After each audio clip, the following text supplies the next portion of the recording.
भइल बा हर दिया के बेरा हो छोड़ब जाए दो नना करे जाऊ भइल बा हर दिया के बेरा हो।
कोशिश कर रही हूँ उनके बगैर जीने की, कोशिश कर रही हूँ उनके बगैर जीने की।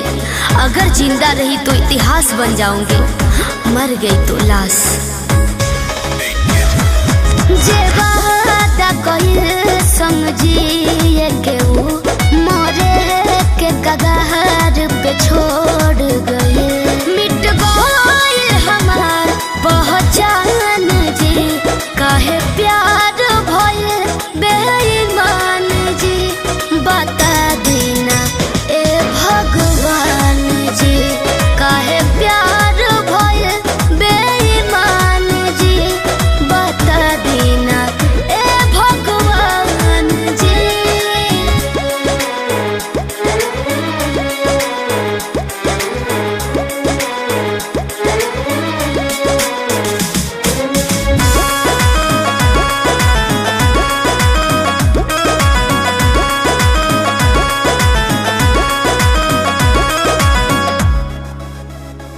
दिल माने नाही मनोलोक, मन से मन में तो जुदा भइले। इश्क का फर्ज कुछ इस कदर वो निभाते गए, इश्क का फर्ज कुछ इस कदर वो निभाते गए कि हम जलते गए वो जलाते गए, हम मिटते गए वो मिटाते गए।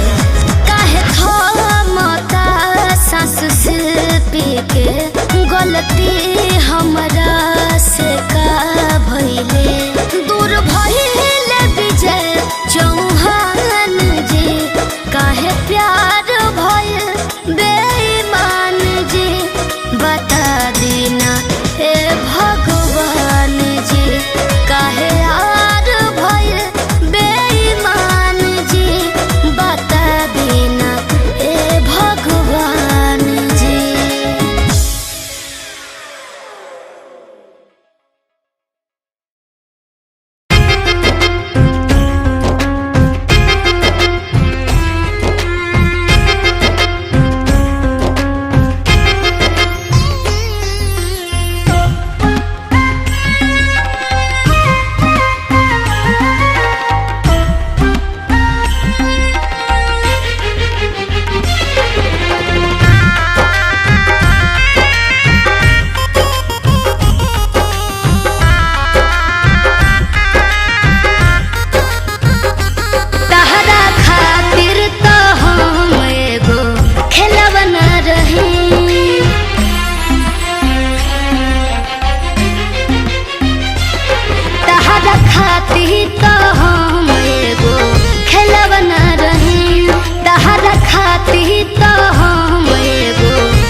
ढकेल गइला तहरा खातिर तो हम एगो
उठावा के लाली चाहे लीला रखती का सोना हो सिंगार लगे रवा बिना फीका। हाँ कोई से रहत बानी उहाँ बाबा के हमरो के सैया बता दी तरीका। बड़की जेठानी के बच्चा भी बाड़े भाई पोटीदार चाची चाचा भी बाड़े बस ये बात मन में होलता एगो रउए नु कमी खोलता एगो रउए नु कमी खोलता एगो रउए नु कमी खोलता।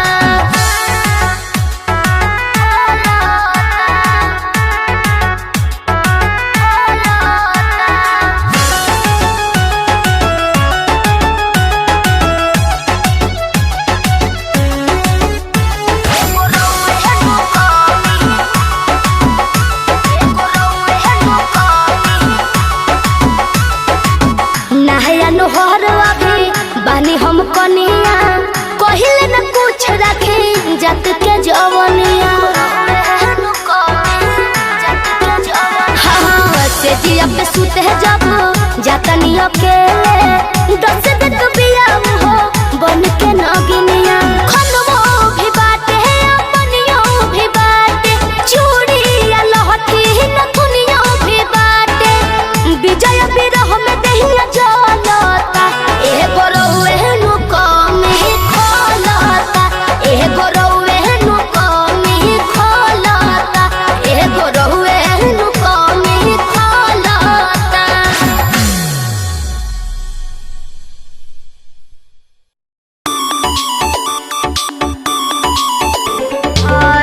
दिया के बेरा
भइल बाहर दिया के बेरा हो छोड़ब जाए ननवा करे जाऊ भइल बाहर दिया के बेरा हो।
बाहर दिया के बेरा हो छोड़ब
बा